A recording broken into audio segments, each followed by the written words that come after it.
Happy New Year, Rosh Hashanah. I'm Kendall Brian Hunter, and this is Come Follow Me, Get to the Point, where I always show up, I always come prepared, we never take roll, and it's bring your own refreshments.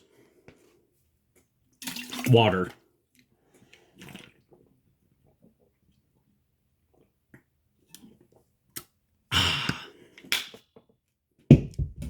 So, Rosh Hashanah, it's the Jewish New Year, or New Year's Eve, when I'm filming this on Saturday the 24th, and tomorrow will be the official Jewish New Year. Keep in mind that to understand Isaiah and understand the Old Testament is that there's different aspects to Jewish culture. Like you have the Lunar New Year in Asian countries. Jews have their own separate calendar, and it functions a little bit differently. And you have the holy days. In fact, we have the high holy days coming up. So Rosh Hashanah, and then in October we'll be celebrating Yom Kippur, which is the Day of Atonement. So be sensitive. If you have any friends who are Jewish, talk to them. Ask them to explain it to you. So here we are with Isaiah, and get to the point. And in this section, we're in the 40s. Isaiah chapter 40. So it's a change in tone. Earlier on, you have what are called these burdens, where Isaiah pronounces woes against different cities or different parts of Israel or different communities. In this one, you notice that the tone has changed with Isaiah 40. Comfort ye, which leads to point 2, is that this part of Isaiah is very musical. You'll recognize some of the passages from Handel's Messiah, and I'd really encourage you to play the Tabernacle Choir's version of Handel's Messiah. As you listen to it, your ears will become very familiar with the passages and the expressions in Isaiah and the wording, and the wording will stick to you because it's set to music. And you also notice that in Isaiah 41:10 and 43:2, those are the sources for the lyrics to, or I should say the words to the hymn, How Firm a Foundation. Kind of surprising that we need to do that more with Isaiah. We need to turn to put more of Isaiah's words to music. And those of you who have musical talent or poetic talent, you got to think about doing that. But poetry is good, but we need to get to the doctrine. And this is point 4. We're learning a lot of things. We're learning about the nature of God, and we're also learning about something called lovingkindness. It's a Hebrew word, Hesed, which gets translated as loving kindness. Another translation that's in vogue right now is covenant love. That if you love someone, it's not just a free-floating emotion, but there's rules and patterns to it, this covenant love that God expresses that's found within the covenant. And President Nelson talks about it in this month's, or I should say in the September, or not December, the October Liahona, and good thing to read before General Conference, at least read his message before General Conference.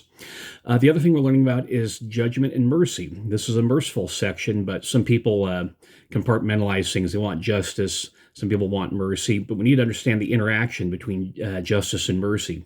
Best place to study that is in the Book of Mormon, 2 Nephi 9, Alma chapter 34, and Alma chapter 42. Those 3 chapters will clear up a lot of the confusion about justice and mercy.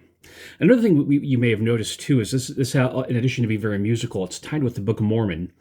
Chapters 48 and 49, those are quoted in First Nephi 20 and 21.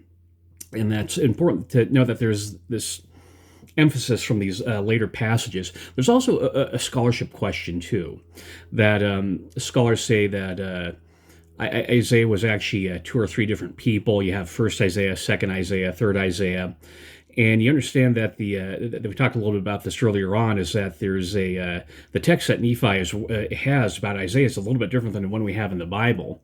That it starts with what we call Isaiah chapter 2, and there's some scholarship that suggests that Isaiah chapter 1 actually wasn't written by Isaiah, but was compended by whoever compiled his words.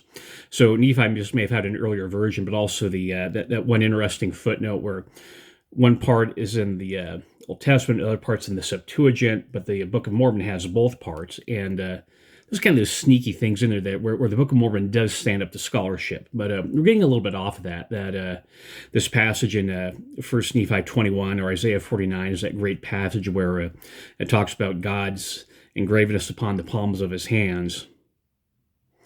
That's one of those nice stunners in Isaiah. Of course, the big one is Isaiah chapter 53, where Isaiah 53 has really converted a lot of Jews to Christianity because, this is a prophecy about Jesus Christ.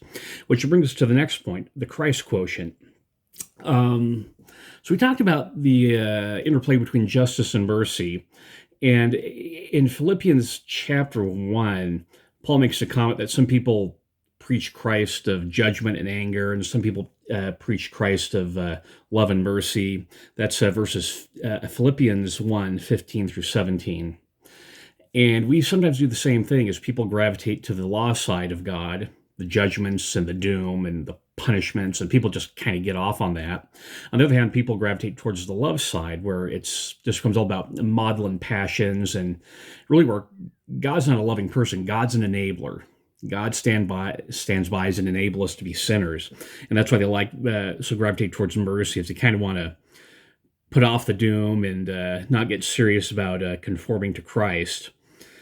And really, what you're reading with Isaiah, as you take the book in total, that Old Testament, New Testament, Book of Mormon, Doctrine and Covenants, Pearl of Great Price, it's the same person. And people tend to cherry pick and card stack things. They want one or the other, and then I realize, okay, it's both. And you need to have this balance. And this passage, as I talked about justice robbing mercy, mercy satisfying demands of justice, mercy overpowering justice. You need to understand that this is one God with one nature, and it's all integrated. He's both law and love, and with the capacity to be both a loving God and a lawful God. That's how Christ is able to work the atonement, and that was to fulfill his mission as the Savior of the world, and that is the point.